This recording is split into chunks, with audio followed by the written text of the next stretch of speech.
High guys, welcome back to my channel Rupa's magic. তো আজকে মাম্মা বানাবে হোয়াইট সস পাস্তা। তো চলো সেই রেসিপিটা দেখা যাক। ভিডিওটা ভালো লাগলে লাইক শেয়ার কমেন্ট সাবস্ক্রাইব করে দিও।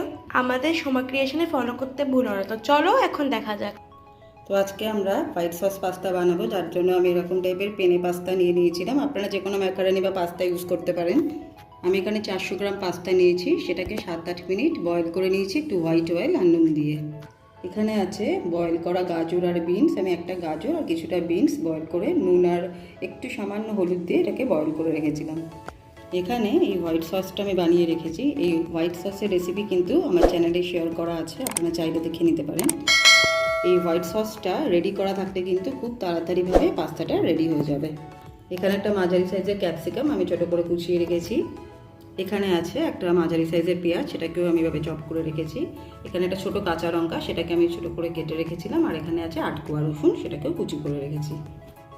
রান্নাটা আমি হোয়াইট অয়েল আর বাটারে দেবো। 1 চামচ বাটার এখানে দিলাম, তার সাথে দেবো কিছুটা হোয়াইট অয়েল।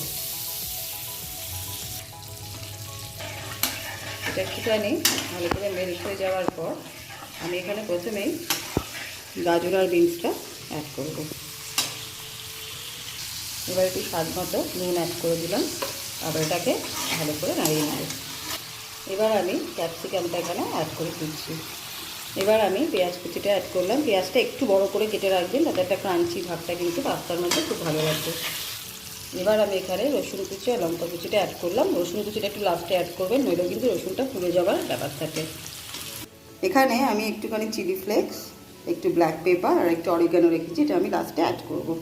ভেজিসগুলো বেশ ভালো করে ফ্রাই করে নিয়েছি। এবার আমি এখানে পাস্তাটা অ্যাড করছি। পাস্তার সাথে ভেজিসগুলোকে এভাবে ভালো করে মিক্স করে নিতে হবে। যদি এখানে সল্ট লাগে তাহলে আপনারা দিয়ে নেবেন। সব কিছু একসাথে ভালো করে ভেজে নেবার পর আমি এই হোয়াইট সসটা এখানে অ্যাড করছি। পাস্তা প্রায় অনেকটাই রেডি হয়ে এসছে। আমি এখানে একটু চিজ কিউব দিয়ে দিলাম, এটা আরও টেস্টটাকে আরও ভালো করবে। ভালো করে এটা আবার মিক্স করে নিচ্ছি। তো আমি একদম লাস্টে যে মশলাটা রেখেছিলাম সেটা লাস্টে অ্যাড করে দিলাম। তো আমার হোয়াইট সস পাস্তা একদম রেডি। আমি এটাকে সার্ভ করে ফিরে আসছি। আমার হোয়াইট সস পাস্তা একদম রেডি অ্যান্ড সার্ভ। আমি ওপরে একটু বাটার ছড়িয়ে এটাকে সার্ভ করে দিয়েছি। এটা কিন্তু বাচ্চাদের খেতে খুবই ভালো লাগে।